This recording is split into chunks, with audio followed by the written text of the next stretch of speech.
खिल रहे हम कमल जैसे, सबसे न्यारे न्यारे हैं, सबसे न्यारे न्यारे हैं।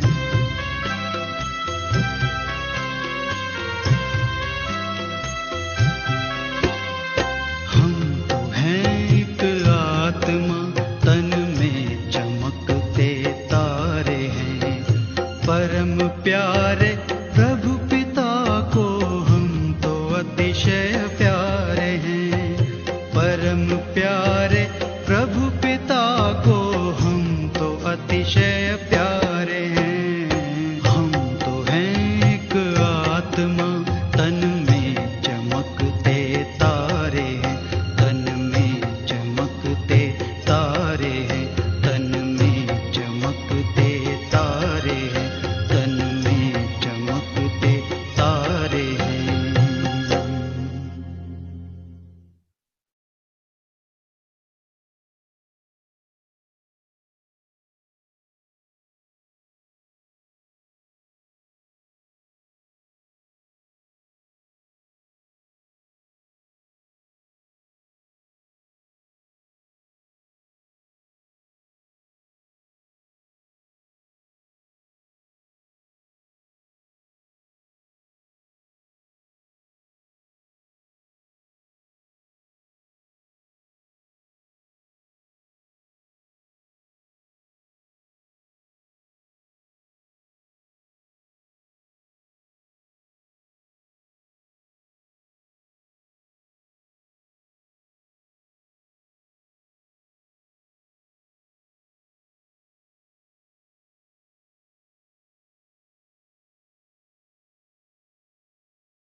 प्रभु से क्या संबंध है, क्या खुशी है प्रभु मिलन में, कितना परमानंद है प्रभु प्रेम का अमृत तू कंठ में उतार ले, अंतर के नैन खोल के हे आत्मन निहार ले।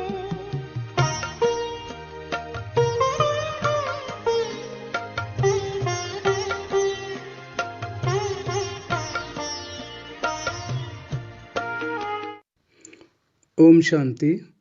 प्रजापिता ब्रह्मा कुमारी ईश्वरीय विश्वविद्यालय शाखा वडगाव मार्फत आजपासून राजयोगा मेडिटेशन 7 दिवसाच्या कोर्सची सुरुवात आपण करत आहोत. आपणा सर्वांना मार्गदर्शन करण्यासाठी आपल्यामध्ये उपस्थित आहेत आदरणीय राजयोगिनी ब्रह्माकुमारी गीतांजली बहिंजी, ज्या लहानपणापासूनच या राजयोगा मेडिटेशनचा अभ्यास करत आहेत. गेल्या 15 वर्षापासून समर्पित रूपामध्ये विश्वसेवेचं कार्य करत आहेत. आजपर्यंत हजारो लोकांना त्यांनी मार्गदर्शन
तर कोर्स जर आपण काळजीपूर्वक मन लावून ऐकाल तर 7 दिवसानंतर आपल्या जीवनामध्ये नक्कीच आपणास सकारात्मक बदल झालेला दिसून येईल, जो खूपच सुखदायक असेल.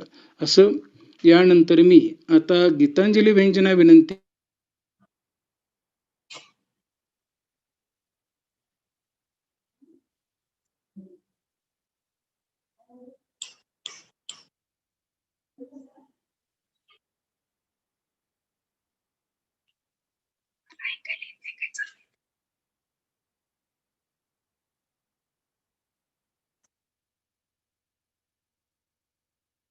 ओम शांती. या 7 दिवसाच्या राजयोग मेडिटेशन कोर्सची सुरुवात करण्यापूर्वी पुन्हा एकदा आपण सर्वच जण त्या परमात्मा पित्याची खूप स्नेहानं, खूप प्रेमानं आठवण करूया आणि काही क्षणासाठी ज्ञानार्जन करण्यासाठी आपल्या मनाला तयार करूया. आपण सर्वजण 1 मिनिटासाठी प्रभू चिंतन करूयात सायलेन्स मध्ये.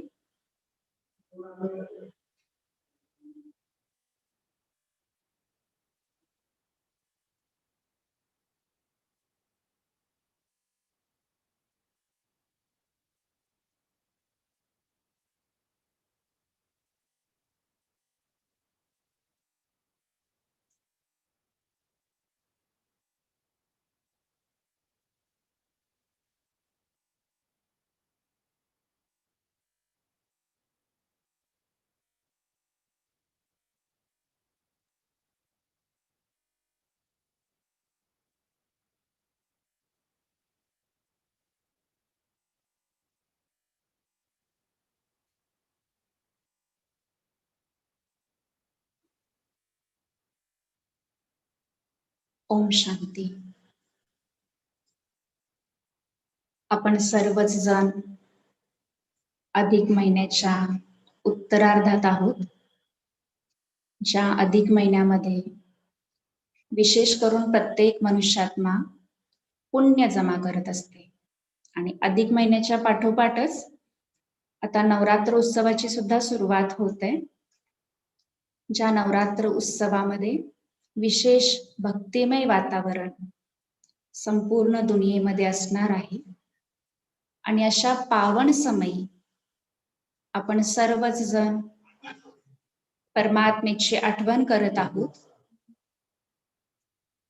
जसं बघा, राजयोग मेडिटेशन कोर्सचा आज आपला पहिला दिवस आहे, परंतु या मेडिटेशन कोर्सच्या 7 दिवसांमध्ये आपण कोणकोणत्या विषयाची माहिती घेणार आहोत याबद्दलही आज आपण प्रकाश टाकणार आहोत. तत्पूर्वी ब्रह्माकुमारी विद्यालयाचा संक्षिप्त परिचय आपण सगळेजण पाहूयात. आपण सर्वांनी कदाचित नाव ऐकलंही असेल, प्रजापिता ब्रह्माकुमारी ईश्वरीय विश्वविद्यालय, जी की एक आध्यात्मिक संस्था आहे. ज्या आध्यात्मिक संस्थेची स्थापना 1936 साली सिंध हैदराबाद या ठिकाणी झाली. या संस्थेचा संस्थापक कोणीही देहधारी मनुष्य नाहीये, कोणी महाराज नाहीये, कोणी नेता नाहीये, तर ज्या प्रभू पित्याला खूप स्नेहानं आपण आठवतो, याद करतो त्याची, तर त्याच परमात्मा शक्तीनं साकार माध्यम प्रजापिता ब्रह्मा यांच्याद्वारे या संस्थेची स्थापना केलेली आहे. त्याचबरोबर वर्तमान समयी या संस्थेचं मुख्यालय अरावली पर्वत रांगांमधील माउंट आबू या ठिकाणी स्थित आहे. ब्रह्माकुमारी विद्यालयाचा जर विस्तार आपण बघितला तर आज हे विद्यालय हजारो शाखांच्या माध्यमातून संपूर्ण विश्वभरामध्ये आपली सेवा प्रदान करत आहे. ज्या विद्यालयामध्ये चाहे गृहस्थी असू देत, चाहे कन्याकुमार असू देत, चाहे बालक असू देत, युवक असू देत, वृद्ध असू देत, असे लाखो भाऊ बहीण संपूर्ण विश्वभरामध्ये या विद्यालयाचे सदस्य आहेत. या विद्यालयामध्ये शिकवल्या जाणाऱ्या आध्यात्मिक ज्ञान आणि मेडिटेशनचा आपल्या जीवनामध्ये लाभ करून घेत आहेत. ब्रह्माकुमारी विद्यालय हे युनोद्वारा मान्यता प्राप्त आहे. युनिसेफ आणि इकोसॉक मध्ये ब्रह्माकुमारी विद्यालय आर्थिक सल्लागाराच्या रूपामध्ये आपली सेवा प्रदान करत आहे. या विद्यालयामध्ये कुठल्याही एका धर्माचा प्रचार किंवा प्रसार नाही केला जात आहे. या विद्यालयाची स्थापनेचा उद्देशच आहे की एक मूल्यनिष्ठ समाजाची नवनिर्मिती करणं, स्थापना करणं, प्रत्येक मनुष्यात्म्याला पुन्हा चारित्र्यवान बनवणं, सर्व मूल्यांनी संपन्न बनवणं, किंवा ज्यालाच आपण म्हणूया पुन्हा आपल्या भारताला स्वर्ग बनवणं. आणि या उद्देशानं या विद्यालयाची स्थापना झालेली आहे. यामध्ये कुठल्याही एका धर्माचा प्रचार आणि प्रसार नसून सर्व धर्मातील, सर्व जाती पंथातील, सर्व संप्रदायातील भाऊ बहीण या विद्यालयामध्ये मनशांतीसाठी, मनाच्या एकाग्रतेसाठी, आपलं मनोबल वाढवण्यासाठी राजयोग शिकत आहेत. ब्रह्माकुमारी विद्यालय ही एक अशी विश्वव्यापी संस्था आहे ज्या संस्थेच्या 19 विंग्स आहेत. ब्रह्माकुमारी विद्यालयाची एक भगिनी संस्था आहे Rajyoga education and research foundation, ज्याच्या अंतर्गत 19 प्रभाग आहेत. आणि या वेगवेगळ्या प्रभागामध्ये जसं की समाजामधील लोक हे वेगवेगळ्या क्षेत्रात कार्य करत आहेत, तर या वेगवेगळ्या प्रभागाच्या माध्यमातून हे विद्यालय आपली सेवा प्रदान करत आहे. जसं की ब्रह्माकुमारीची मेडिकल विंग जी आहे, तर वेगवेगळ्या गावातील लोकांना आरोग्य शिबिर ऑर्गनाईज करून किंवा वेगवेगळ्या प्रकारच्या व्यसनातून मनुष्याला मुक्त होण्यासाठी या विद्यालयाच्या मेडिकल प्रभागाद्वारे व्यसन मुक्तीची औषधं विनामूल्य प्रदान करवली जातात आणि अनेक लोकांना व्यसनांमधून मुक्त करवलं जात आहे.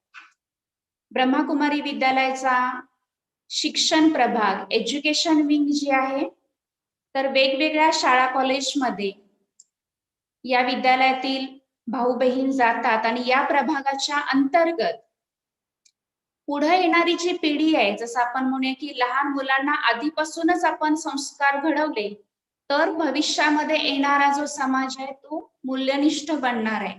आणि या उद्देशानंच ब्रह्माकुमारीचा जो एज्युकेशन विंग आहे, शिक्षा प्रभाग आहे, तर या शिक्षा प्रभागामार्फत वेगवेगळ्या शाळा कॉलेजमधील विद्यार्थ्यांना गाईडलाईन दिली जाते, मार्गदर्शन दिलं जातं, किंवा अभ्यासाच्या त्यांच्या जीवनामध्ये आवश्यक अशा ज्या गोष्टी आहेत, जसं की बघा मेमरी मॅनेजमेंट असेल, किंवा बऱ्याचदा विद्यार्थ्यांना परीक्षेच्या दिवसामध्ये भीती असते, तर त्या भीतीपासून मुक्ती, मनाची एकाग्रता, या वेगवेगळ्या विषयांवरती विद्यार्थ्यांच्यासाठी सुद्धा शिक्षा प्रभाग गाईडलाईन देत आहे, मार्गदर्शन करत आहे. ब्रह्माकुमारीचा त्याचबरोबर किसान किंवा ज्याला आपण म्हणूया कृषी प्रभाग आहे. शेतकऱ्यांच्यासाठी विशेष वेगवेगळ्या रासायनिक खताचा वापर न करता रासायनिक खतांच्या व्यतिरिक्त सुद्धा आपण जी शेती करू शकतो, ज्याला शाश्वत यौगिक शेती म्हटलेलं आहे, याबद्दलचं पण ज्ञान या कृषी प्रभागाद्वारे सर्वांना दिलं जातं. तर अशा 19 विंग्स आहेत. व्यापाऱ्यांच्यासाठी आपला व्यापार सफल व्हावा किंवा तणावमुक्त व्यापार, आपलं जीवन पद्धती तणावमुक्त राहावी, नकारात्मकता मुक्त राहावी, वेगवेगळ्या गावांच्यासाठी सुद्धा तंटामुक्त गाव, अशा वेगवेगळ्या कार्यक्रमांच्या माध्यमातून या समाजाच्या उत्थानाचं कार्य आज हे विद्यालय करत आहे. एवढंच नव्हे तर जसं की बघा, जेलमध्ये सुद्धा आजकाल काही जे भाऊ बहीण आहेत, काही खरोखर गुन्हेगार आहेत, काही फसले गेलेले आहेत, परंतु अशांच्या जवळ सुद्धा हे विद्यालय पोहोचत आहे. ब्रह्मकुमारी विद्यालयातल्या भगिनी पोहोचत आहेत, भाऊ बहीण पोहोचत आहेत आणि ईश्वरीय ज्ञान आणि राजयोग त्यांना शिकवत आहेत, की जेणेकरून त्यांनी सुद्धा पुन्हा आपल्या जीवनामध्ये एक आशेचा किरण जागृत करावा आणि स्वतःच्या संस्कारांना परिवर्तन करावं. तर थोडक्यात काय की अशा वेगवेगळ्या प्रभागाच्या माध्यमातून संपूर्ण समाजाच्या उत्थानाचं कार्य, हे विश्वव्यापी कार्य ब्रह्मकुमारी विद्यालय जवळजवळ 8 दशकहून अधिक काळ करीत आहे. आणि आज जो आपण 7 दिवसाचा कोर्स, ज्याची सुरुवात आज आपण या ठिकाणी करत आहोत, तर या 7 दिवसाच्या कोर्समध्ये काय ऐकायचं आहे, काय ज्ञान तुम्हाला मिळणार आहे, कोणकोणते विषय असणार आहेत, तर या संदर्भामध्ये 1 मिनिटामध्ये क्लिअर करते. की जसं आज जर पहिला लेसन आहे, पहिला दिवस आहे आपल्या कोर्सचा, तर या पहिल्या दिवशी आपण स्वतःचा परिचय घेणार आहोत. आपण कोण आहोत, या सृष्टीवर आपण कुठून आलो, स्वतःची खरी ओळख, सत्य पेहचान ज्याला म्हटलेलं आहे, या संदर्भामध्ये आज आपण पाहणार आहोत. त्याच्यानंतर दुसरा जो लेसन आहे, उद्याचा दिवस, परमात्म शक्ती. परमात्मा नेमका आहे कोण, हा लेसन खूप महत्वाचा आहे. जोपर्यंत आपण स्वतःला नाही ओळखत, ईश्वराला नाही ओळखत, तोपर्यंत आपण मेडिटेशन नाही करू शकत. तर त्यामुळे उद्याचा जो लेसन आहे, ईश्वरीय शक्ती नेमकी कोण आहे, त्याचं सत्य स्वरूप काय आहे, ज्याला म्हटलेलं आहे परमात्म परिचय. त्याच्यानंतर तिसऱ्या दिवशी आपण पाहणार आहोत की तो ईश्वर, तो परमात्मा या सृष्टीप्रती काय कर्तव्य करत आहे, त्या ईश्वराचा काय रोल आहे या सृष्टीप्रती. आपण म्हणतो परमात्मा आहे, ईश्वर आहे, कुठं आहे आणि कसं आहे, काय करत आहे तो, तर त्या ईश्वराचं दिव्य कर्तव्य या सृष्टीप्रती वर्तमान समय काय सुरू आहे, ते आपण तिसऱ्या दिवशी पाहूयात. त्याच्यानंतर चौथा जो दिवस आहे, त्या चौथ्या दिवशी आपण पाहणार आहोत की हे संपूर्ण जन्म आणि मृत्यूचं चक्र सुरू कधी झालं, संपणार कधी, या सृष्टी चक्राचा, जन्म मृत्यूच्या चक्राचा कालावधी काय आहे, त्याचबरोबर कर्माची गहन गती काय आहे. बऱ्याच लोकांना जीवनामध्ये प्रश्न असतात की मी एवढं चांगलं करत आहे, इतकं छान व्यवहार करत आहे, पण माझ्याच नशिबात असं का, मलाच असं का भोगावं लागत आहे. तर या प्रश्नांची उत्तर आपण चौथ्या लेसन मध्ये बघूयात.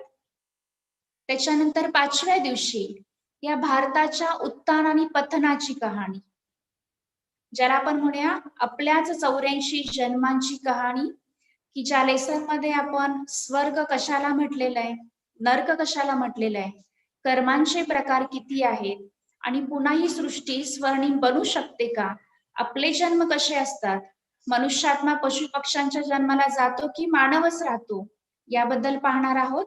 आणि शेवटचे जे 2 लेसन आहेत, त्याच्यामध्ये आपण मेडिटेशन अर्थात राजयोगाबद्दल माहिती घेणार आहोत. बऱ्याच जणांची आशा ही असते की आम्हाला फक्त मेडिटेशन शिकायचंय, पण ऍक्च्युली जोपर्यंत आपण पहिले 5 लेसन ऐकणार नाही, तोपर्यंत आपण मेडिटेशन यथार्थरित्या शिकू शकणार नाही. कारण जर आपण आत्ता मेडिटेशनला बसलो, तर होऊ शकतं की आपलं मन परमात्मेशी न जुडता मनामध्ये वेगवेगळ्या प्रकारच्या शंका, प्रश्न किंवा जीवनामधील समस्याच आपल्या समोर येत राहणार. मग जोपर्यंत आपण आपल्या जीवनातील वेगवेगळ्या प्रश्नांची उत्तरं प्राप्त नाही करत, तोपर्यंत आपलं मन एकाग्र नाही होऊ शकत आणि तोपर्यंत आपण यथार्थ रीतीनं मेडिटेशन नाही करू शकत. तर त्यामुळे आपणा सर्वांना ही एक छोटीशी विनंती आहे की आपण सर्वांनीच हा जो साप्ताहिक कोर्स आहे, पहिल्या लेसन पासून शेवटच्या लेसन पर्यंत खूप एकाग्रतेनं ऐका, की जेणेकरून तुमच्या मनामध्ये असणाऱ्या वेगवेगळ्या प्रश्नांची उत्तरं सुद्धा कदाचित या मेडिटेशन कोर्स मधून क्लिअर होतील आणि अनेक समस्यांचं समाधान कदाचित तुम्हाला याच्यामध्ये निश्चितच मिळून जाईल आणि मेडिटेशन किंवा राजयोग ज्याला म्हटले, याची विधी तुम्ही योग्य प्रकारे शिकू शकाल. तर चला तर मग आज आपण पहिला लेसन सुरू करूयात, की पहिला लेसन आहे की स्वतःची ओळख. आपण कोण आहोत? मी कोण आहे? आता तुम्ही म्हणाल, मला तर माहित आहे, मी कोण आहे, माझं नाव काय आहे, माझं गाव कोणतं आहे, किंवा आपण म्हणूया माझी जात-पात कोणती आहे, मी डॉक्टर आहे, मी इंजिनियर आहे, मी स्टुडंट आहे, मी छोटा आहे, मी मोठा आहे, मी या धर्माचा आहे, मी त्या धर्माचा आहे. ह्या सगळ्या गोष्टी जरी आपल्याला माहिती असल्या, तरी ही जी ओळख आहे, ही आपल्या शरीराशी संबंधित ओळख आहे. परंतु आपलं अस्तित्व सत्य स्वरूपात काय आहे, हे जाणून घेणं खूप महत्वाचं आहे. कारण जोपर्यंत आपण स्वतःलाच यथार्थ रीती नाही जाणत, तोपर्यंत जीवनातील समस्या किंवा दुःखांपासून मुक्त नाही होऊ शकत. तर त्यामुळे पहिला आहे की स्वतःची ओळख काय आहे, किंवा आपण सर्व मनुष्यात्मे या सृष्टीवर कुठून आलो, कधी आलो, का आलो, आत्मा म्हणजे काय, मृत्यू म्हणजे काय, मृत्यूच्या नंतर आपण कुठे जाणार आहे, भविष्यात काय आहे. तर या सगळ्या गोष्टीची चर्चा आपण आजच्या लेसन मध्ये करूयात. तर जसं बघा, मी तुम्हाला एक उदाहरण सांगते, की जसं एक व्यक्ती असतो, जो व्यक्ती खूप गरीब असतो आणि त्याची दिनचर्या कशी असते, की तो आपल्या दिनचर्येमध्ये रोज कुठं ना कुठं काम किंवा रोजगारासाठी जात असतो आणि जी काही त्याला कमाई होते, त्या कमाईला तो आणल्यानंतर दिवसभरामध्ये वापरत असतो. ज्याला आपण म्हणतो ना, हातावरचं पोट आहे. अशा पद्धतीची एक गरीब व्यक्ती असते, परंतु त्याच्याकडे काही जमीन असते. मग रोज त्याचा नोकरी धंदा जो काही आहे, रोजगार चालू असतो. पण एक दिवस त्याच्यावर अशी परिस्थिती येते, की त्याला काहीच रोजगार भेटत नाही आणि स्वतःच्या या मेहनतवाल्या जीवनाला तो खूप कंटाळतो आणि मग मनामध्ये वेगवेगळे नकारात्मक विचार त्याच्या यायला लागतात, की माझं जीवन असं का, स्वतःच्या नशिबाला दोष द्यायला लागतो. मग एके दिवशी असं होतं, की ज्या वेळेला त्याच्या मनामध्ये असे नकारात्मक विचार चालू असतात आणि कदाचित तो आत्महत्येच्या विचारापर्यंत पोहोचत असतो, तर त्यावेळेला काही लोकांची एक टीम त्याला भेटण्यासाठी येते आणि ती टीम जी असते, त्यातले काही लोक त्याला काय बोलतात, की आम्हाला असं समजलेलं आहे, की जी जमीन तुझ्याकडे आहे, त्या जमिनीमध्ये खूप मोठा इंधन साठा आहे. खूप मोठं ऑइल आहे, इंधन साठा आहे आणि तू परवानगी दे आम्हाला, की आम्ही त्याच्यामध्ये ड्रिल मारून बघतो, की खरोखर तो इंधन साठा आहे का? आणि त्याच्यासाठी आम्ही तुला काहीतरी पैसे सुद्धा देऊ करतो. त्याला त्याचं हातावरचं पोट मॅनेज झालेलं असतं, तो परमिशन देतो आणि खरोखरच त्या जमिनीमध्ये खूप मोठा इंधन साठा भेटतो आणि त्यावेळेला ती टीम काय करते, की त्याला पुन्हा एका मोठ्या रक्कमची ऑफर करते. जी व्यक्ती काही दिवसांच्या पूर्वी स्वतःच्या नशिबाला दोष देत असते किंवा स्वतःच्या नशिबाला कोसत असते, परंतु आज त्याच्या हातामध्ये भरपूर पैसे जमा होतात आणि पुन्हा त्याच्या जीवनामधल्या बऱ्याच काही छोट्या-मोठ्या ज्या समस्या आहेत, किमान किमान खाणं-पिणं जे आहे, असे काही जे प्रॉब्लेम आहेत, ते प्रॉब्लेम सॉल्व्ह होतात. ही कथा मी तुम्हाला एवढ्यासाठी सांगितली, की आपल्या सर्व मनुष्यात्म्यांमध्ये सुद्धा खूप शक्तींचा स्टॉक आहे, परंतु आपल्याला ते माहीत नाही.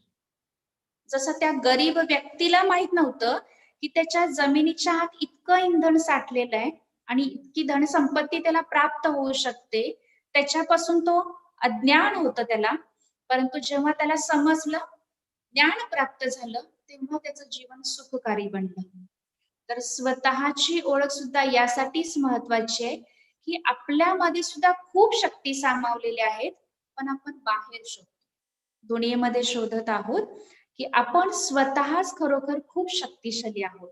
मग आपण आहोत कोण? जसं बघा, एखाद्याची डेड बॉडी आपल्या जवळ आहे. एखादा समजा पेशंट आहे, त्या पेशंटची आपण दिनरात सेवा करतो. औषध पाणी देणार, त्याला काय हवं नको ते बघणार, त्याच्या शरीराची काळजी घेणार, केअर करणार, सांभाळणार. बरोबर ना? पण ज्या क्षणाला आपल्या कानावर ही गोष्ट येते, की ह्याचा आता मृत्यू झालेला आहे, त्याच्यानंतर त्या शरीराची आपण काळजी घेतो का? नाही घेत. ज्या शरीराला आपण एवढे दिवस सांभाळलं, कितीतरी पैसा खर्च केला, परंतु जेव्हा कळालं ती डेड बॉडी बनलेली आहे, त्याच्यानंतर काय असतं सिच्युएशन? कधी नेणार आहे, कधी हलवणार आहे, कधी उचलणार आहे? आणि जेव्हा ती डेड बॉडी समोर असते, तर त्यावेळेला मुखातून शब्द लोकांच्या येत असतात, तो गेला आता, तो गेला, ती गेली, ते गेले. म्हणजे बॉडीच्या आत काहीतरी होतं, कोणीतरी होतं जे बॉडीमध्ये आत्ता नाहीये, की ज्यामुळं बॉडीला किंमत नाहीये. आणि तीच शक्ती म्हणजे आपण आहोत, ज्या शक्तीला आध्यात्मिक भाषेमध्ये आत्मा म्हटलेलं आहे. की आपण स्वतः हा हाडामांसाचा पुतळा नाही आहोत. शरीर हे 5 तत्वांनी बनलेलं आहे. हा हाडामांसाचा पुतळा जेव्हा त्या शरीरामध्ये, त्या हाडामांसाच्या पुतळ्यामध्ये आत्मा ही शक्ती प्रवेश करते, तेव्हा त्याला जीवात्मा म्हटलेलं आहे, जिवंत व्यक्ती. थोडक्यात काय, शरीराला किंमत तेव्हा आहे जेव्हा त्या शरीराच्या आत आत्मा ही शक्ती आहे. आपल्या सर्वांचं जे एकमेकांवर जे प्रेम आहे ते त्या हाडामांसांच्या पुतळ्यावर नाहीये. असतं तर आपण ठेवून घेतलं असतं ना त्याला. तर आपलं जे प्रेम आहे ते त्या आत्मा शक्तीवरती आहे. तर आपण म्हणजे शरीर नाही आहोत. आपण बोलतो ना, आज माझं डोकं दुखतंय, माझं डोकं, माझे हात, माझे पाय. म्हणजे काय की माझं म्हणणारी मी वेगळी आहे. माझा मोबाईल, माझी गाडी. मी म्हणजे गाडी नाहीये, गाडी माझी आहे. मी म्हणजे मोबाईल नाहीये, माझा मोबाईल आहे. म्हणजे मी म्हणणारी जी शक्ती आहे, ती शक्ती म्हणजे आत्मा ही शक्ती आहे. आणि ती शक्ती म्हणजे आपण आहोत, ही आपली खरी ओळख आहे.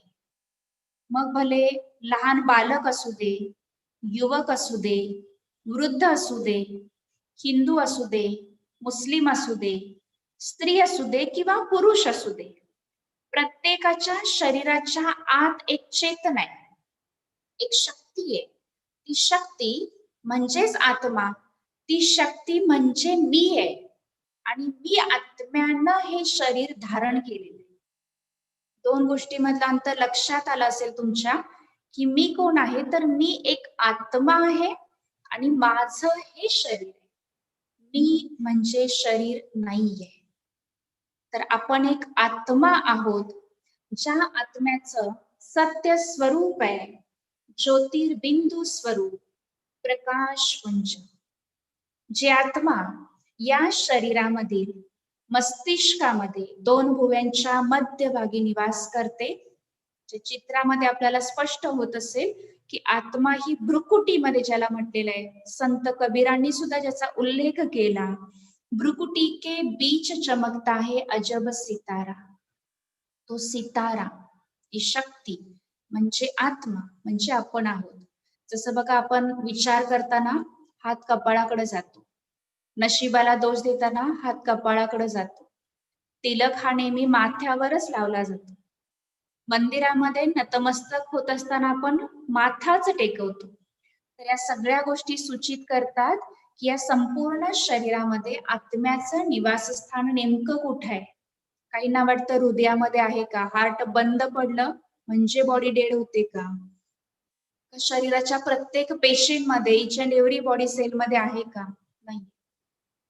तर आत्म्याचं निवासस्थान मस्तिष्कामध्ये आहे, ज्याला विज्ञानाच्या भाषेमध्ये सांगितलं जातं की आपला जो मेंदू आहे, त्या मेंदूच्या खालच्या पार्टला, ज्या ठिकाणी पिट्युटरी आणि हायपोथॅलॅमस या ग्लँड्स असतात, तर त्या स्थानावर आत्म्याचं या शरीरामधलं निवासस्थान आहे. मस्तिष्क ज्याला म्हटलेलं आहे, आतमध्ये मेंदूच्या खालच्या बाजूला. आणि आत राहणारी ती आत्मा बॉडीला अटॅच नाहीये, ती बॉडीच्या आत आहे. आणि आत असलेल्या आत्म्यामधून जे शक्तींचे प्रकंपन निघत आहेत, शक्तींचे तरंग आणि व्हायब्रेशन्स निघत आहेत, की त्याच्या आधारे बॉडी कंट्रोल केली जाते. जसं बघा आपल्या बॉडीची जी स्किन आहे, आपण स्किनला बाजूला नाही काढू शकत. स्किन हा बॉडीचा एक पार्ट आहे. तसा आत्मा बॉडीचा पार्ट नाहीये. बॉडी वेगळी आहे, आत्मा वेगळी आहे. फक्त आत्म्यानं ती बॉडी धारण केलेली आहे. आत्मा बॉडीच्या आत आहे आणि मस्तिष्कामध्ये स्थित असणारी आत्मा डोळ्याच्या आधारे पाहते, कानाच्या आधारे ऐकते, मुखाच्या आधारे बोलते. तुम्ही सगळेजण जे ऐकत आहात आणि पाहत आहात, दोन गोष्टी करत आहात ना. ऐकण्याचं काम करणारी आत्मा आहे. कान हे फक्त एक माध्यम आहे. कानाच्या माध्यमातून आत्मा हे ज्ञान ऐकत आहे. डोळ्यांच्या माध्यमातून तुम्ही पाहत आहात. तर हे शरीर जे आहे एक साधन आहे आणि आत्मा त्या शरीराच्या माध्यमातून वेगवेगळे कर्म करते. तर अशा प्रकारे आत्म्याचं सत्य स्वरूप जे आहे ज्योतिर्बिंदू स्वरूप आहे, प्रकाश पुंज आहे, मस्तिष्कामध्ये स्थित आहे. जी आत्मा शरीराला कंट्रोल करत आहे, जे शरीराचे सर्व कर्मेंद्रिय आहेत, मुख्य पंचेंद्रिय आहेत, या सर्वांचा लगाम जो आहे तो आत्म्याकडे आहे. आत्मा राजा आहे आणि कर्म इंद्रिया प्रजा आहेत. तर अशा प्रकारे ही आपली खरी ओळख आहे की मी एक आत्मा आहे. आपण बघूयात आता की आत्म्यामध्ये कोणकोणत्या शक्ती आहेत, कशी आहे ती आत्मा. आपण स्थान तर बघितलं की आत्मा ही मस्तिष्कामध्ये आहे आणि आत्मा जसं बघा की एखादी गाडी आहे, गाडी वेगळी आहे आणि ड्रायव्हर वेगळा आहे. तसं शरीर हे एक साधन आहे आणि आत्मा हा रथी आहे, रथवान आहे आणि शरीराला ती चालवत आहे. आत्म्यामध्ये पुन्हा मन, बुद्धी आणि संस्कार या तीन शक्ती आहेत. जसं बघा आपण सहज बोलतो ना, माझ्या मनामध्ये आज असा विचार आला, माझ्या मनाला असं वाटतंय. मन कुठं आहे? तर मन म्हणजे या शरीराचा हिस्सा नाहीये, शरीराचा भाग नाहीये. तर मन म्हणजे आत्म्याची विचार करण्याची शक्ती आहे. आत्मा जेव्हा विचार करण्याचं कार्य करत आहे ते कार्य मनाचं आहे. मन हे आत्मिक शक्ती आहे. दुसरा आहे बुद्धी आणि तिसरा आहे संस्कार. मग आता हे जे मन आहे आपलं, मनाला बघूयात आपण स्वतःच्या की आपल्या अंतर्मनामध्ये सकाळी उठल्यापासून रात्री झोपेपर्यंत काय चालू असते. मनाचं कार्याचा आहे विचार करणं. आपण प्रतिदिन आणि कंपल्सरी रोज कंटिन्युअस काही ना काहीतरी विचार करत असतो. भले आपण लोकांच्या सहवासात नाही आहोत, पण आपल्या मनामध्ये विचार सुरू असतात. कसले विचार आहेत ते? विचारांची क्वालिटी काय आहे? जसं बघा की मुख्य विचारांचे जे प्रकार आहेत, 4 प्रकार सांगितले जातात. एक आहे सकारात्मक विचार, सुखदायी विचार म्हणूया, धार्मिक विचार म्हणूया, आध्यात्मिक विचार म्हणूया, सकारात्मक विचार, पॉझिटिव्ह थॉट्स ज्याला म्हटलं जातं. दुसरे आहेत आवश्यक विचार, इसेन्शियल थॉट्स. आपलं जे दिनचर्या आहे, डेली रुटीन आहे, आज मला ऑफिसमध्ये जायचंय, आज मला शेतात जायचंय, आज मला दुकानात जायचंय, आज मार्केटमध्ये जायचंय, किंवा आता भोजन बनवायचंय, किंवा आता हे काम करायचंय. जे काही आपण कर्म करत आहोत दिवसभर, त्या संदर्भामध्ये सुद्धा आपल्या अंतर्मनामध्ये प्लॅनिंग सुरू असते, विचार चालू असतात जे की आवश्यक आहेत. तर ते म्हणजे दुसरे आवश्यक विचार.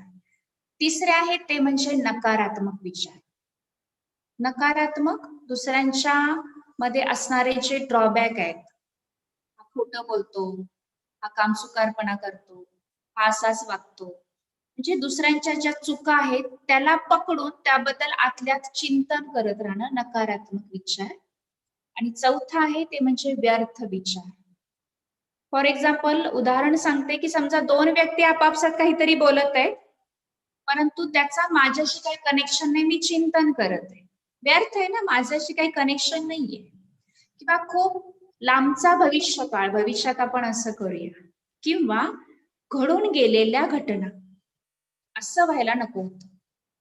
घडून गेले, आत्ता हातात नाहीये, पण मन विचार करतंय की असं व्हायला नको होतं, जे की वेस्ट आहे, आत्ता हातात आपल्या नाहीये. हा आपल्याला भूतकाळातून अनुभव घेऊन पुढच्यासाठी समजदार बनायचंय, परंतु कंटिन्युअस त्याचं चिंतन करत असेल तर ते वेस्ट आहे. विचारांचे प्रकार समजले आपल्याला. एक 5-10 सेकंदासाठी सगळ्यांनीच आपण स्वतःच्या मनाला बघूया की आपलं मन कसं बनलेलं आहे. 24 तासामध्ये आपल्या अंतर्मनामध्ये कसले विचार चालतायत, काय रिझल्ट मिळेल? चांगले विचार जास्त चालतायत, वाईट विचार जास्त चालतायत. संपूर्ण विश्वभरामध्ये आता वर्तमान समयी प्रत्येकाच्या मनामध्ये दिवसभर चालणाऱ्या विचारांची क्वालिटी काय आहे? मेजॉरिटीना रिझल्ट हाच मिळेल, एकतर बेस्ट थॉट्स आहेत की घडून गेलेल्या घटनांवर चिंतन करतोय, आणि दुसरं म्हणजे निगेटिव्ह थॉट्स आहेत, व्यर्थ आणि नकारात्मक विचार. आपल्याला जीवनामध्ये सुख शांती पाहिजे, पण विचार निगेटिव्ह बनलेत, विचार बेस्ट बनलेत, आणि जीवनामधील सुख शांती ही आपल्या विचारांवर खूप अवलंबून आहे. म्हणूनच या मेडिटेशन कोर्समध्ये आपण आपल्या अंतर्मनाला शक्तिशाली कसं बनवायचं आणि सकारात्मक कसं बनवायचं याच्यावरती जास्तीत जास्त फोकस देणार आहोत. तर मनाचं कार्य आहे विचार करणं, ज्या विचारांचाच इफेक्ट आपल्या शरीराच्या प्रत्येक पेशींवर होतो. आणि इव्हन आज डॉक्टर सुद्धा सांगतायत की प्रत्येक प्रकारच्या आजाराचं कारण म्हणजे मनुष्याचं मन. दुसरं आहे बुद्धी. बुद्धीचं कार्य काय आहे? तर बुद्धीचं कार्य आहे निर्णय घेणं. मनामध्ये तुमचा विचार आला की मला हा मेडिटेशन कोर्स आता ऐकायचा आहे, बऱ्याच जणांच्याकडून ऐकलंय करा कोर्स, मेडिटेशन कोर्स करा, परंतु आता प्रॅक्टिकली करायचंय. मग करण्याचा डिसिजन, निर्णय तुमच्या बुद्धीने घेतलेला. तर बुद्धीचं कार्य आहे निर्णय घेणं. बुद्धी दोन कार्य करते, एक तर निर्णय घेते आणि दुसरं चित्र पाहते, व्हिज्युअलाइज करते. आणि निर्णय जी घेत असते ती भावना आणि विवेक या दोन्ही गोष्टींवरती आधारित निर्णय घेत असते. ज्या बुद्धीला आपला अंतर्चक्षु म्हटलेला आहे, ज्या बुद्धीच्या आधारे आपण वेगवेगळ्या प्रकारच्या इमॅजिनेशन क्लिअर पाहत आहोत, क्लिअर पाहत असतो. मग कोणी घराची इमॅजिनेशन करेल, आणखीन काही व्हिज्युअलाइज करेल, तर हे कार्य बुद्धीच आहे. आणि तिसरं म्हणजे संस्कार. आता संस्कार कसे बनतात? संस्कार म्हणजे काय? तर बघा, संस्कार हे कोणत्याही कर्माला आपण पुन्हा पुन्हा पुन्हा पुन्हा करत राहतो, त्याच्या आपल्या खूप गहऱ्या सवयी असतात, त्या गहऱ्या सवयींनाच संस्कार म्हटलेले आहे. ज्या कर्माचा, ज्या सवयींचा प्रभाव आत्म्यावरती राहतो त्याला म्हटलेला आहे संस्कार. कसे बनतात हे संस्कार? उदाहरण सांगते. जन्मताच कोणी चोर नसतो, व्यक्तीवरती परिस्थिती आली आणि त्या परिस्थितीमुळं त्या व्यक्तीनं काय केलं की आयुष्यामध्ये फर्स्ट टाइम चोरी केली. चोरी करत असताना त्याचं अंतर्मन त्याला सांगत आहे की मी चुकीचं कर्म करत आहे, हे नाही मला केलं पाहिजे, परंतु परिस्थितीवश त्यानं चोरी केली. ठीक, परंतु दुसऱ्या वेळेला चोरी करत असताना पूर्वी चोरी केल्याचा एक अनुभव आहे, ज्या वेळेला तो निर्दोष सुटलाय, कुणाला समजलेलं नाहीये, मग पुन्हा एकदा चोरी करत आहे, मग पुन्हा एकदा चोरी करत आहे. पण फर्स्ट टाइम चोरी करत असतानाची मनस्थिती 15व्या वेळेला चोरी करताना राहत नाही, कारण त्याचा तो संस्कार बनला. लक्षात आलं? तर संस्कार म्हणजे काय की कुठलंही कर्म पुन्हा पुन्हा पुन्हा आत्मा या देहाच्या आधारे करत राहते, तो आपला संस्कार बनतो. काही जण त्याला स्वभाव म्हणतात. वारंवार आपण क्रोध केला तर म्हणतात ही व्यक्ती तापट आहे, म्हणजे तो क्रोध हा आपला संस्कार बनला, डीप रूटेड. तरी पण आत्म्याचे मुख्य 5 संस्कार आहेत. एक आहेत आत्म्याचे मूळचे संस्कार, ओरिजिनल ते आत्म्याचे संस्कार. जसं बघा की जन्माला आलेलं छोटस बाळ असतंय ना, ते छोटं बाळ, त्याला बोलता काही येत नाहीये, परंतु एखाद्या तणावामध्ये, टेन्शन मध्ये असणाऱ्या व्यक्तीनं जर त्या बाळाला उचलून जरी घेतलं तरी ती व्यक्ती रिलॅक्स फील करते, खुश होते, आनंदित होते. का झालं? त्या बाळाच्या कर्मेंद्रिया लहान आहेत, पण त्या आत्म्यामध्ये जे संस्कार आहेत, आनंदाचे, खुशीचे, शांतीचे, त्याचे व्हायब्रेशन्स आजूबाजूला पसरलेले आहेत की ज्यामुळे त्या वातावरणात जाणाऱ्या प्रत्येक व्यक्तीला तो अनुभव होत आहे. प्रत्येकाचे काही टिपिकल मूळचे संस्कार असतात, ओरिजिनल संस्कार ज्याला म्हटलेले आहे. जसं बघा, आपण कर्मामध्ये ते अनेक संस्कार पाहतो की काही लोकांच्या मध्ये सत्यता आहे, बिलकुल खोटं बोलणार नाहीत, किती जरी नुकसान झालं, किती जरी त्रास झाला, तर ते सत्यच बोलणार. मूळचा संस्कार आहे, ती त्यांची ओळख आहे, ओरिजिनल संस्कार आहे त्या आत्म्याचा. काहींच्यामध्ये स्वच्छतेचा संस्कार आहे, बिलकुल इकडं तिकडं काही अस्ताव्यस्त चालणार नाही किंवा अस्वच्छता चालणार नाही. काहींच्यामध्ये मदत करण्याचा नॅचरल संस्कार आहे, स्वतःला किती जरी त्रास झाला तरी चालेल, पण दुसऱ्याला ते मदत करत राहणार. काहींच्यामध्ये टाइम पंक्च्युअलिटी आहे, वेळेवर वक्तशीरपणा ज्याला म्हणतात, शिस्तप्रिय, ही ओरिजिनल आयडेंटिटी आहे मनुष्याची. तर ही त्या आत्म्याचे मूळचे संस्कार आहेत. त्या आत्म्याची मूळची ती क्वालिटी आहे. तर आत्म्याचे अनादी मूळ संस्कार. पण तेच बाळ जसं हळूहळू मोठं व्हायला लागतं, तसतसं आपल्या आई वडिलांना, परिवारातील इतर सदस्यांना कॉपी करायला लागतं. त्यांच्यामध्ये जे स्वभाव संस्कार आहे, त्यांची जी वागण्याची पद्धत आहे, व्यवहाराची पद्धत आहे, ते बघत असतं. आणि माता पित्याचे किंवा त्या परिवारातील सदस्यांच्या स्वभाव संस्कारांचा परिणाम त्या बालकावर होतो, ज्याला म्हटलेला आहे खानदानी संस्कार. जसं माता पिता दान पुण्य करणारे असतील तर मुलं पण तशी बनतात. माता पिता काटकसर करणारे आहेत, मुलं पण तशीच बनतात. माता पिता आध्यात्मिक मार्गातले आहेत, आपल्या मुलांना त्या पद्धतीने ते घडवतात, मुलांवर ते संस्कार बनतात. तर बघा, एक आहे ओरिजिनल संस्कार, दुसरे त्याच्यावर प्रभाव पडला की आपल्या परिवारातील सदस्यांचे खानदानी संस्कार.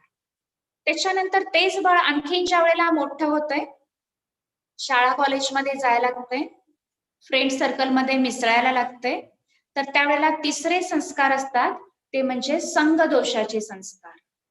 म्हणजे ज्या मित्रांच्या सोबत 24 तास, ज्याला म्हणतात ना, याचा संघ कुणाचा आहे, कोणाच्या संघात असतोय, कोणाच्या संगतीमध्ये असतोय हा, तर त्याला म्हटले संघ दोषाचे संस्कार.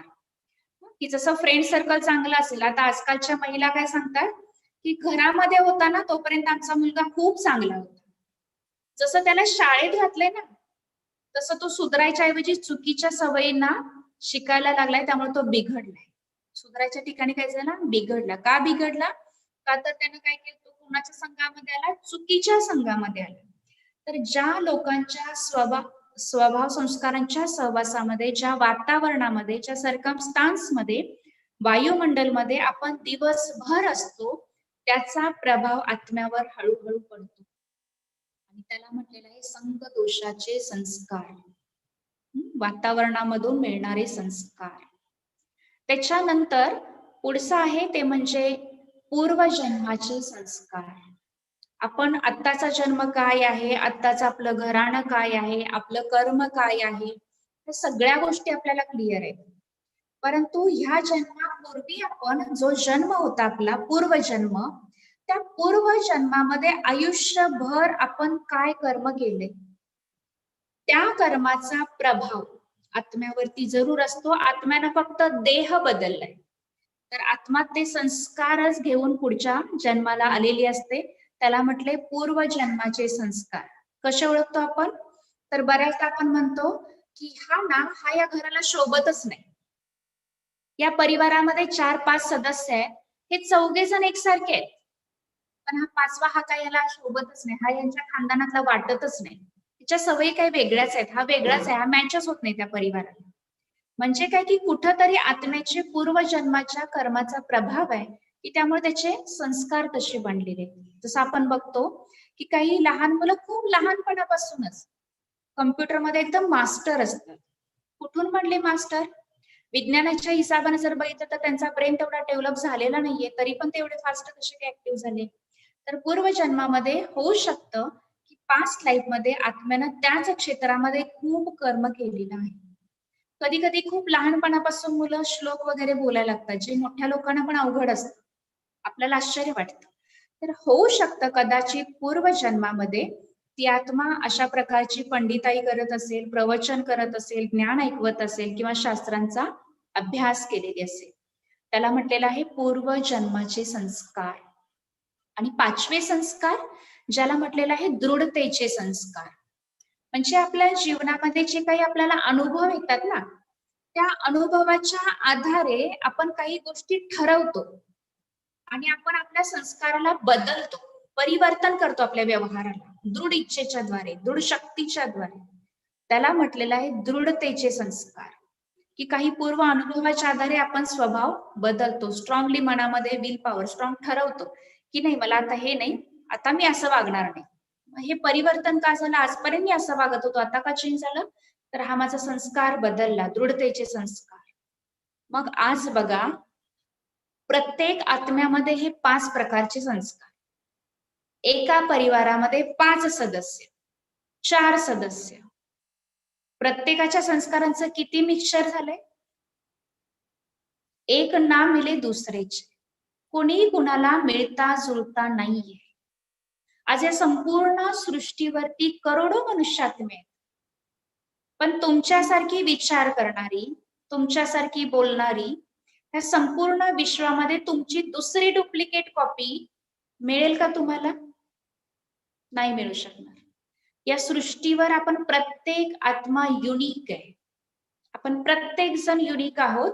एकाचा स्वभाव दुसऱ्याशी मिळता जुळता नाहीये. आणि ही गोष्ट समजून घेणं खूप महत्वाचं आहे. आणि हेच तर संघर्षाचं मूळ कारण आहे. का म्हटलं संघर्षाचं कारण? उदाहरण सांगते की समजा एखाद्या व्यक्तीला एखादं काम करण्यासाठी 1 तास लागतोय आणि त्याच्या सोबत जो व्यक्ती आहे त्याला तेच काम करायला 2 तास लागत आहेत. म्हणजे ज्याला 1 तास लागतोय त्याची अपेक्षा काय असते की मी 1 तासात करत आहे, हा 2 तास लागत आहे.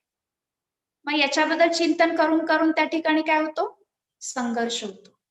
पण ती आत्मा वेगळी आहे, त्याची विचार करण्याची कपॅसिटी वेगळी आहे, त्याच्यामधले स्वभाव संस्कार वेगळे आहेत, त्याची क्वालिटी भिन्न आहे, माझी क्वालिटी भिन्न आहे. तर आपण सर्व मनुष्यात्मे भिन्न आहोत. जसं बघा, एक उदाहरण सांगते की जुळी भावंड आहेत, दिसतात एकसारखे बिलकुल, कोण आहे तुम्हाला ओळखणार पण नाही, दोघं एकसारखे आहेत बिलकुल, हा आहे की तो आहे. दिसतात एकसारखे, उंची एकसारखी आहे, तब्येत एकसारखी आहे, कपडे एकसारखे परिधान केलेले आहेत, परंतु दोघांच्या आवडीनिवडी एकसारख्या असतील का? नाही. जरी ट्विन्स असले, जरी जुळी भावंड असली तरी आवडीनिवडी वेगळे आहेत. का? का तर 2 आत्मे वेगळे आहेत ना. तर त्यामुळे ह्या सृष्टीवरती करोडो मनुष्यात्मे, प्रत्येक आत्मेचे स्वभाव संस्कार हे आपापले. प्रत्येक आत्मा ही युनिक आहे. तर आपल्याला ही गोष्ट समजून घेणं खूप महत्वाचं आहे. तर आता आपण सगळेजण बघूया की आपण सर्व मनुष्यात्मे या सृष्टीवर कुठून आलेलो आहोत. आपण सर्व आत्मे या सृष्टीवर का आलोत, कुठून आलोत आणि आपल्याला आपल्या जीवनामध्ये काय हवंय, काय पाहिजे आहे, काय अपेक्षा आहे आपल्या जीवनाप्रती. तर बघा, जसं शरीर हे 5 तत्वांनी बनले. पाणी हे प्यायचंच आहे आपला, कारण ते शरीर 5 तत्वांनी बनलेलं आहे. पाणी हा त्यातला एक घटक आहे, तत्व आहे. पाणी रोज पिलंच पाहिजे, भोजन खाल्लंच पाहिजे, ऑक्सिजनच पाहिजे, नायट्रोजन नाही चालणार त्या ठिकाणी. तर शरीर जसं 5 तत्वांनी बनलेलं आहे, तसं आत्मा ही 7 गुणांनी बनलेली आहे. शरीराला 5ही तत्व रोज आवश्यक आहेत, तसं आत्म्याला 7 गुण हे रोज आवश्यक आहेत. आत्म्याची मूळ ओळखच आहे 7 गुणांनी संपन्न स्वरूप आहे आपलं. ते 7 गुण कोणते आहेत? तर पहिला गुण आहे ज्ञान, आध्यात्मिक ज्ञान, जे आपण सगळेजण श्रवण करत आहात, ऐकत आहात. की ज्ञान ऐकणारी आत्मा आहे. आत्म्याचा तो गुण आहे, संस्कार आहे. आत्म्यामध्ये ज्ञान ही शक्ती पण आहे. तर पहिला आहे ते म्हणजे ज्ञान. दुसरा आहे पवित्रता. पवित्रता म्हणजे शुद्धता, निस्वार्थ, निखळ, निर्मळ, ज्याच्यामध्ये छल कपट नाहीये. जसं बघा, आपल्या स्वभाव संस्कारामध्ये किंवा आपल्या संबंधांमध्ये ज्या वेळेला वेगवेगळे लोक येतात, संपर्कामध्ये वेगवेगळे लोक येतात आणि ते लोक जर स्वार्थी भावनेनं, कपटी भावनेनं आपल्याशी जुटत असतील, तर आपल्याला वाटते की यांच्याशी आपण रिलेशन नको ठेवायला. का? का तर त्यांच्यामध्ये छल कपट आहे. पवित्रता म्हणजे शुद्धता. पवित्रता हा आत्म्याचा मूळ स्वभाव आहे की प्रत्येकाला जी वेगवेगळी नाती आहेत, वेगवेगळे रिलेशन आहेत आपले, त्या सगळ्या संबंधियांच्याकडून शुद्ध, निखळ, निर्मळ नात्याची अपेक्षा आहे. पवित्रता हा आत्म्याचा दुसरा गुण आहे. त्याच्यानंतर तिसरा आहे प्रेम. जितकी पवित्रता आहे, जितकी शुद्धता आहे, तितकं आपापसात एक दुसऱ्याशी प्रेमानं व्यवहार आहे, एकमेकांशी प्रेमानं वागणार आहे. तर आत्म्याचा तिसरा गुण प्रेम आहे.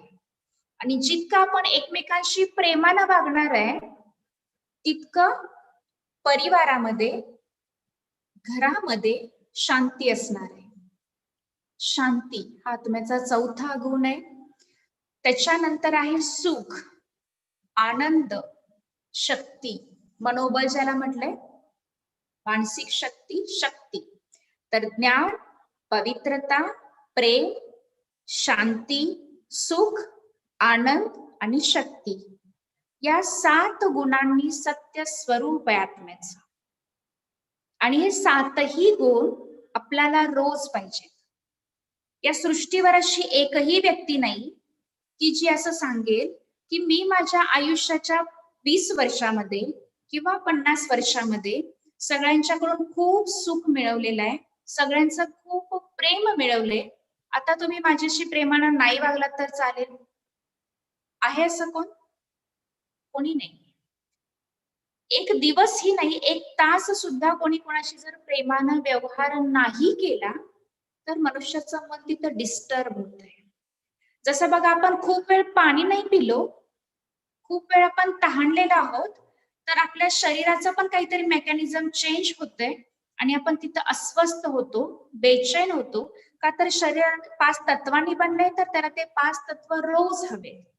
तसं आत्मा ही 7 गुणांचं स्वरूप आहे.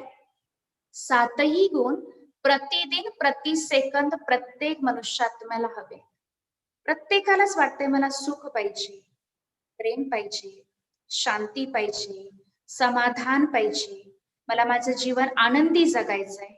ही प्रत्येक मनुष्याची एक कामना आहे. परंतु त्याला प्राप्त कसं करायचं हे आज मनुष्याला समजत नाहीये. आणि ते प्राप्त करण्यासाठी मनुष्य वेगवेगळे मार्ग सुद्धा अवलंबतो. जसं की काही लोक काय करतात की थोडंसं आपण पिकनिकला जाऊन येऊ, बाहेर वातावरणात फिरून आलं की थोडंसं आपलं मन फ्रेश होईल, आपल्याला छान वाटेल. कधी काही लोक काय करतात की वेगवेगळ्या वस्तू, कम्फर्ट ज्याला म्हटले, वेगवेगळ्या वस्तू खरेदी करतात की बाबांनो घर छान बांधूया, वेगवेगळ्या महागड्या वस्तू घरामध्ये आणण्याचं प्लॅनिंग करतात की बाबांनो एक गाडी आहे तर आता दुसरी मोठी चांगली गाडी घेऊया, एसी कार घेऊया. हे प्लॅनिंग प्रत्येक मनुष्य का करत आहे? ती कार घेतल्यानंतर मला खुशी होणार. पण मी घेतलेली कार काही दिवसानंतर माझ्या शेजाऱ्यांनी किंवा रिलेटिव्हनी त्याच्यापेक्षा चांगली कार घेतली, तर एवढ्या मेहनतीनं, एवढे पैसे साठवून, दिवस रात्र मेहनत करून मिळवलेल्या त्या कारचं सुख राहिलं का?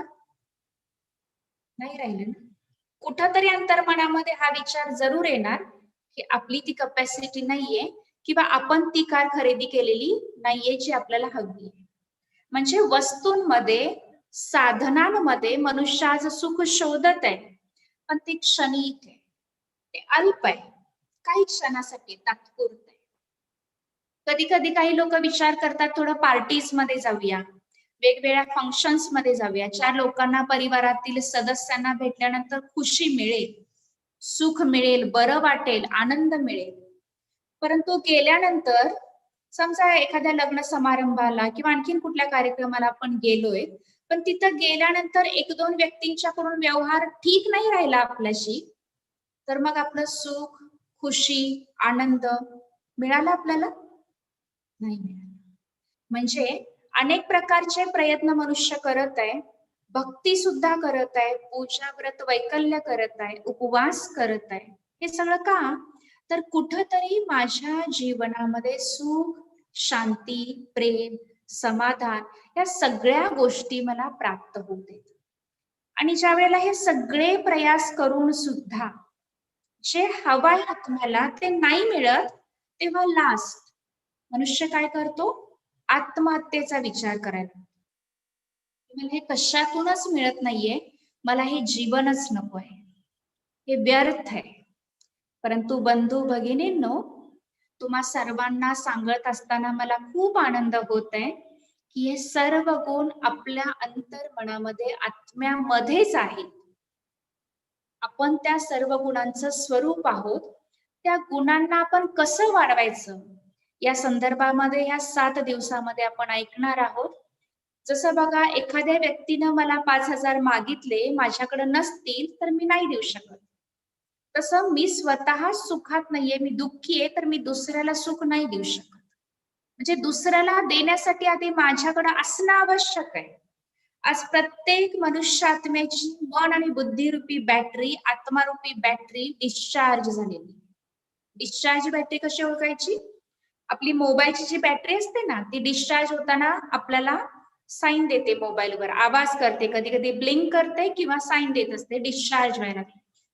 तशी आत्मारूपी बॅटरी जेव्हा डिस्चार्ज होत असते तेव्हा ती पण आवाज देते. ती कशी आवाज देते? कधीतरी चिडते, कधीतरी ओरडते, कधीतरी राग करते, कधीतरी उदास राहते, नर्वस होते, दुःखी होते, रडते. हे सगळे जे आहेत ना, म्हणजे सायन्स जे आहेत, हे म्हणजे आत्मारूपी बॅटरी डिस्चार्ज व्हायला. आणि हे सायन्स आज मेजॉरिटी या संपूर्ण विश्वातील सर्व मनुष्यात्म्यांमध्ये आपल्याला दिसत आहे. जसं मोबाईलची बॅटरी सुद्धा चार्ज करणं आवश्यक आहे, तसं थोड्या वेळासाठी आपल्या मनबुद्धीला सुद्धा चार्ज करणं खूप आवश्यक आहे. तर या सर्व गुणांचा स्रोत परमात्मा आहे. परमात्मा स्मृतीमध्ये ते आपल्याला मिळणार आहे. तर अशा सर्व गुणांनी संपन्न आपल्याला बनायचं आहे. 7 गुणांचं सत्य स्वरूप असणारे आपण सर्व मनुष्यात्मे या सृष्टीवर ब्रह्मांडामधून आलेलो आहे. बोलतो ना आपण, वरून आलोय, वर जाणार आहे. आणि हा मातीचा देह मातीमध्ये मिसळणार आहे. मग वरून म्हणजे कुठून आलोय? तर चित्रामध्ये जे तुम्हाला दिसत आहे की ही सृष्टी 5 तत्वांनी बनलेली जी सृष्टी आहे, पृथ्वी, इतर सर्व तारे, ग्रह, आकाश, तारांगण, ही 5 तत्वांनी बनलेली जी सृष्टी आहे, ज्याला म्हटलं जातं साकार मनुष्य सृष्टी, भौतिक दुनिया. त्याच्यावरती आहे प्रकाशित दुनिया, ज्याला म्हटलेलं आहे सफेद प्रकाशित सूक्ष्म लोक. आणि त्याच्याही वरती सर्वत्र बेअंत पसरलंय लाल सुनेरी एक प्रकाशित दुनिया, ज्याला ब्रह्मांड म्हटलेलं आहे. तर आपण सर्व मनुष्यात्मे या सृष्टीवर त्या ब्रह्मांडामधून, ज्याला श्रीमद भगवद्गीतेमध्ये परमधाम हा शब्द बोललेला आहे, त्या परमधाम मधून आपण या सृष्टीवरती आलेलो आहोत. आत्म्याचं या सृष्टीवरती येण्याचा उद्देश काय आहे? तर आत्म्यामध्ये असणाऱ्या वेगवेगळ्या स्वभाव संस्कारांना या शरीराच्या द्वारे प्रकट करणं, कर्म करणं. तर परमधाम ज्या ठिकाणी फक्त आत्म्यांची दुनिया आहे, मग हिंदू असू दे, मुस्लिम असू दे, कुठलाही धर्म असू दे, सर्व धर्मातील सर्व मनुष्यात्म्यांचं मूळ जे घर आहे, ते मूळ घर म्हणजे परमधाम आहे. शरीर हा आपला टेम्पररी ऍड्रेस आहे. ओरिजिनल ऍड्रेस आहे तो म्हणजे परमधाम, लाल सुनेरी प्रकाशित दुनिया, ज्या ठिकाणी फक्त बिंदू आत्मा, जिथं बिलकुल अगाध शांती आहे, स्वीट सायलेन्स आहे, शांतीधाम ज्याला म्हटलेलं आहे. अशा सुंदर दुनियेमधून आपण या सृष्टीवरती अवतरित झालेलो आहोत.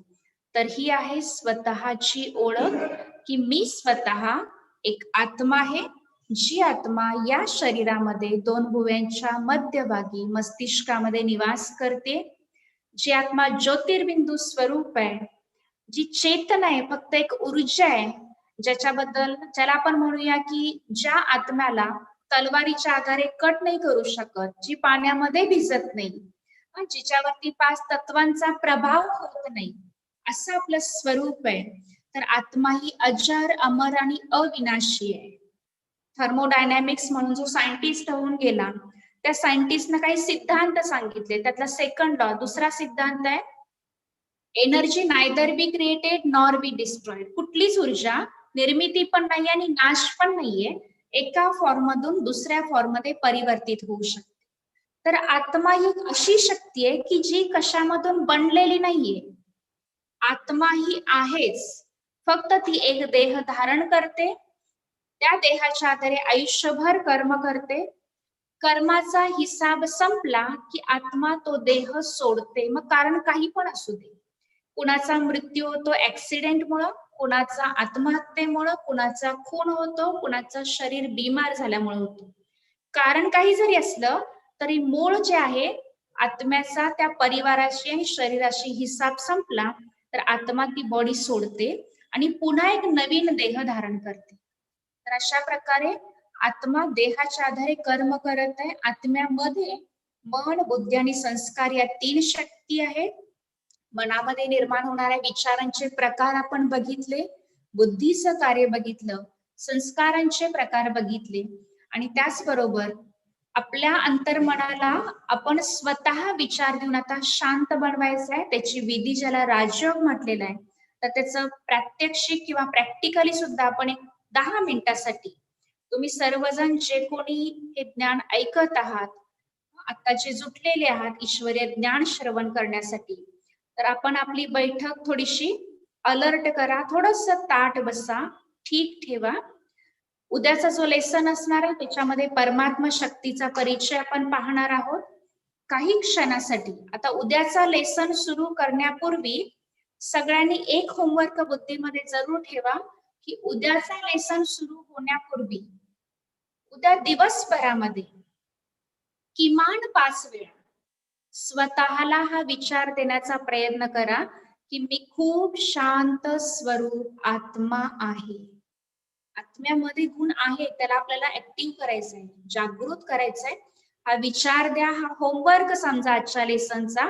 सर्वांनी हा होमवर्क जरूर करून बघा. आता आपण प्रॅक्टिकली हे मेडिटेशन करूया. थोडस ताट बसा.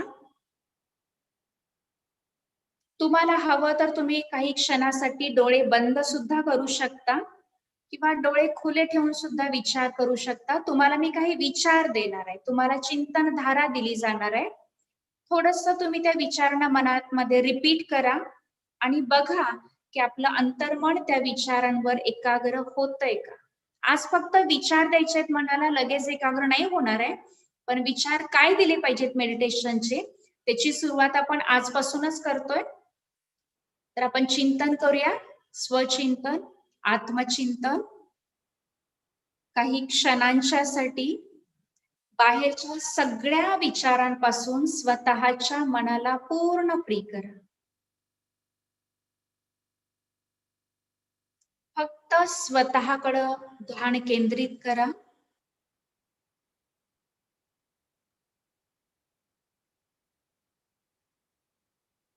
विचार द्या स्वतःला,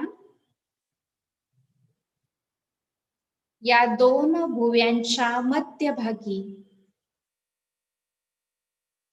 मस्तिष्कामध्ये मी एक शांत स्वरूप आत्मा आहे.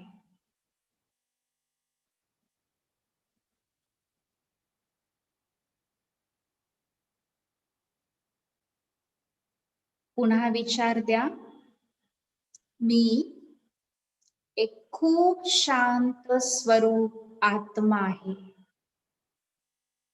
बघा मन एकाग्र होते का. मी ज्योतिर्बिंदू स्वरूप आहे. प्रकाश पुंज दिव्य सितारा आहे.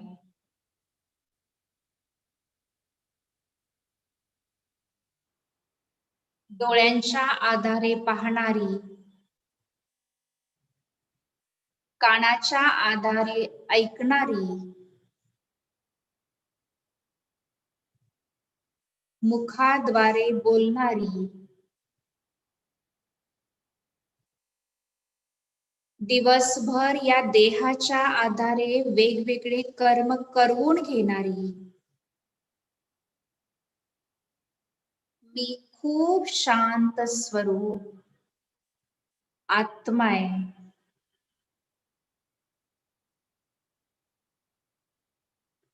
5 तत्वांनी बनलेलं हे शरीर विनाशी आहे.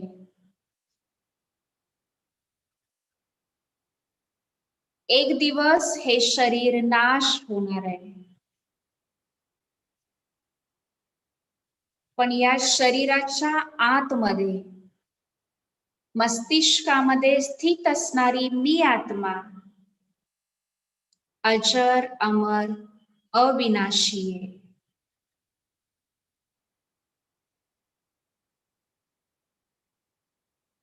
आकाशामध्ये चमकणाऱ्या ताऱ्यांच्या समान भ्रुकुटीमध्ये दोन भुव्यांच्या मध्यभागी मी आत्मा सितारा स्थित आहे, विराजमान आहे. चिंतन करा, परमात्म्याकडून सर्व शक्तींचा दिव्य प्रकाश माझ्या अंतर्मनामध्ये भरला जात आहे. मी आत्मा खूप शक्तिशाली, खूप शांत बनत आहे. गहन शांतीचा अनुभव करत आहे.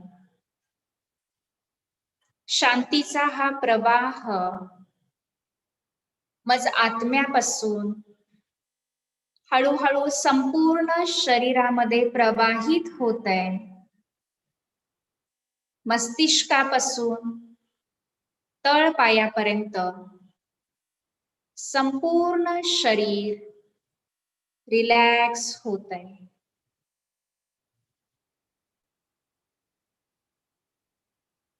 पुन्हा विचार द्या स्वतःला, दोन भुव्यांच्या मध्यभागी स्थित मी एक शांत स्वरूप, प्रकाशपुंज, आत्मय.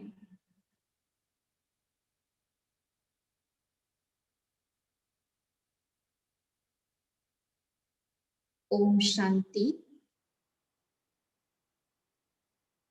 अशा प्रकारे प्रतिदिन आपण मेडिटेशन लेसनच्या लास्टला करूया, की जेणेकरून हळूहळू राजयोग ही विधी तुम्हा सर्वांना अवगत होईल, प्राप्त होईल.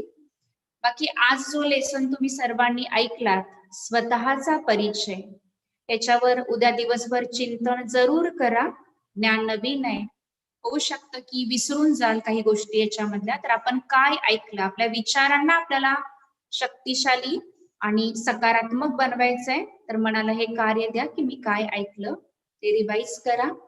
तुमच्या अंतर्मनामध्ये काही जर शंका असतील, काही जर प्रश्न असतील, तर चॅट बॉक्स मध्ये तुम्ही जरूर ते टाकू शकता. आशा अशी आहे की 7 दिवसाचा हा पूर्ण कोर्स ऐकत ऐकत ऐकत मनातील प्रश्नांची उत्तरं तुम्हाला जरूर मिळतील. तरी पण नाही झाली तर आपण लास्ट लेसन मध्ये त्याच्यावरती चर्चा करूया, विचार करूया. ओम शांती.